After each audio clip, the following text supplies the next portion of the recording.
Ba aldago ezer ziur dakizunik, ziur. Zenbat aldiz aldatu duzu iritziz.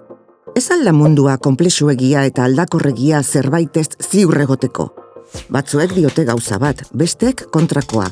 Ezin garenean ezertan ados jarri, edo ez dakigunean zer den erreala eta zerrez, zeri euts diezaiokegu. Eta ez badago ziurra den ezer?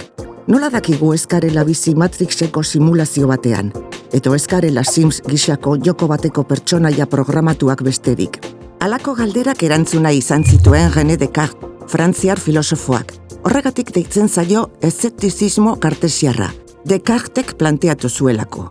Eszeptizismo erradikalak paranoiara eraman gaitzake. Gure usteak zalantzan jartzeaz gain, zalantzan jarriko dugu unibertsoaren ontasuna bera ere. Eta hau guztia engaino hutsa bada? Nola dakigu eskarela fartsa kosmiko baten biktima? Descartek bide horretatik jota genio maltzurra atera zuen filosofiaren lanparatik. Hipotesi erradikala da, paranoikoa. Matrixen bizi gara? Mundua simulazioa da? Jainkoren bat adarra jotzen ari zait? Genio maltzurra izendatzen du jainko gaizto adar jotzaile hori. Descarten arabera, ark superbotere ikaragarri badauka, gaida pentsatzen duguna manipulatzeko. Eta engainatu egiten gaitu. Guk pentsatzen dugu munduan bizi garela, baina dena bere engainua da, mundua ez da existitzen. Berak sortutako ilusioa da mundua, fabula bat, eta fabula horri guk errealitatea deitzen diogu. Genio maltzurraren hipotesian dena da gezurra, dena jartzen da zalantzan dena. Batzuek aldaketa klimatikoa ukatzen dute. Beste batzuek Euskal Herria ukatzen dute, baina zergatik ez jarri zalantzan dena, mundua bera, errealitate osoa dena. Izan ere, simulazio batean bizi bagara, ez dago moduri jakiteko simulazio batean bizi garen.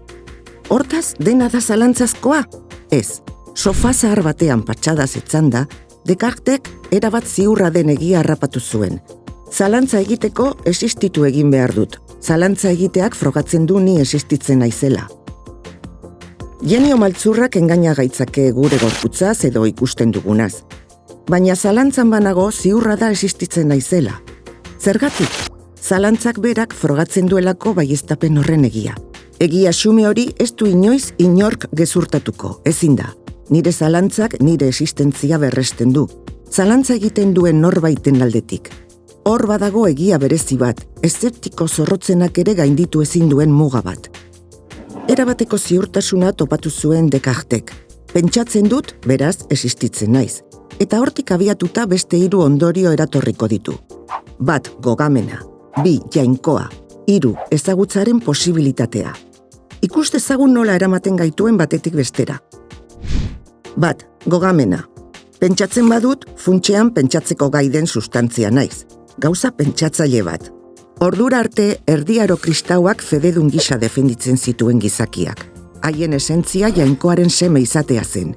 Descartek ordea gizakiak pentsalari gisa birdefinitu zituen.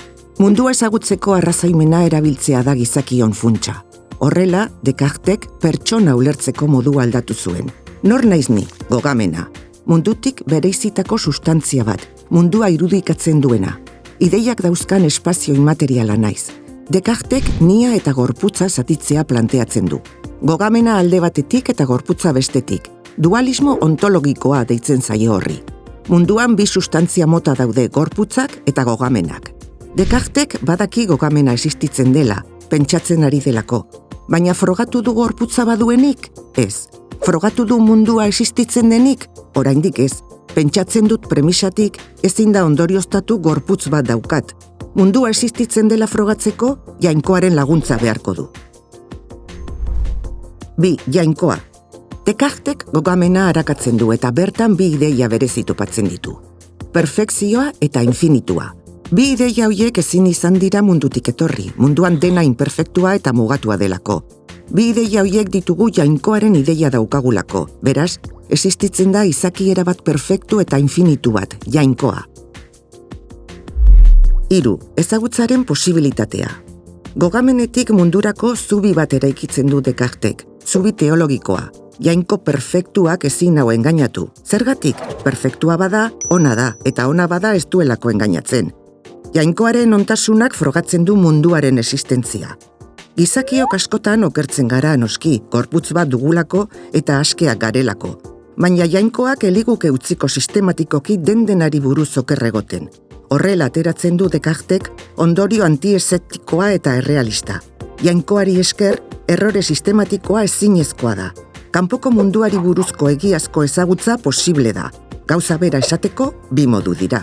Izan ere, akats sistematikoa ezinezkoa izateak, esan nahi du batzuetan mundua ezagutzen dugula. Ez beti, ez mundua erabat, baina batzuetan bai, munduaren zati batzuk bai, ziurtasun handiagoz edo txikiagoz, baina ezagutitzakegu arrazoiz jokatzen badugu. Hortaz, Descarten arabera gizakiak mundua ezagut dezake, beti ere arrazoia modu egokian erabiltzen badu. Filosofia hori iraultzailea izan zen.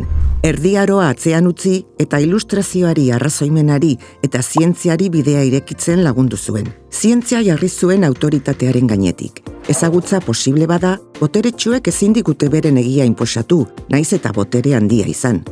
Agian erregea oker egon daiteke, edo agian Biblia ere gaizki egon daiteke. Zientziak dena jartzen zuen auzitan.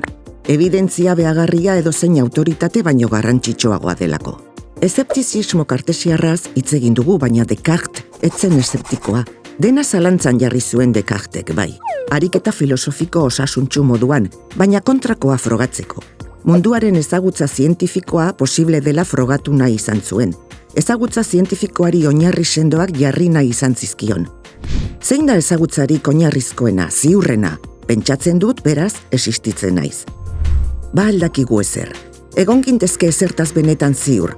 Descarten iritziz bai, ziur dakigu existitzen garela. Pentsatzeko gai garela eta arrazoiz jokatzen badugu, munduari buruzko ezagutza zientifikoa lortu dezakegula.